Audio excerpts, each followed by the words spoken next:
You're listening to SpaceTime with Stuart Gary. The full moon on Tuesday, November the 15th will be a little bit bigger and brighter than normal. That's because on that day, the moon will be closer to the Earth than it's been in nearly 69 years.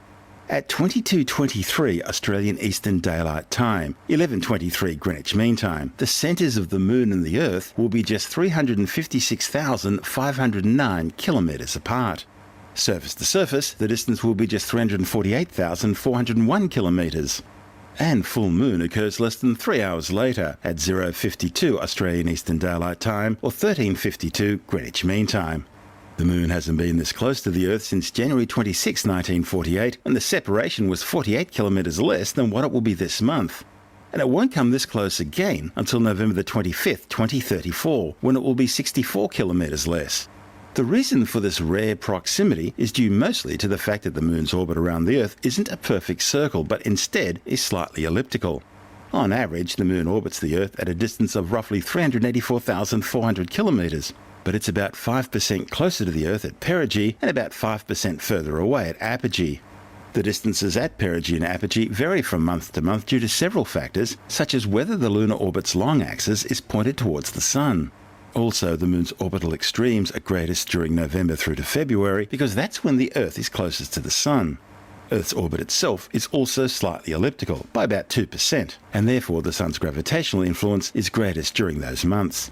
Technically, the November 15 event is called a perigee full moon.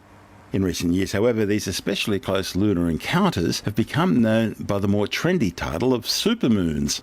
That nickname was coined back in 1979, not by a scientist, but simply by an astrologer who applied it to any time the new or full moon was within 90 degrees of perigee. So, the big question, will the moon look especially big and bright on November the 15th? Well, not really. At its closest point, the moon will appear to be about 7% larger in diameter and maybe 15% greater in area than average. Add to that the fact that we're closer to the Sun than usual, and the lunar disk will appear about 16% brighter than an average full moon. But that still won't really be enough for the average person to notice unless they're an astronomer.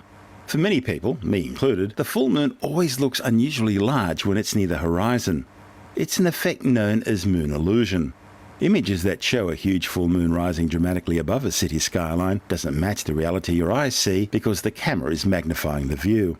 In fact, there's no side-by-side way to compare an average full moon with November's especially big one.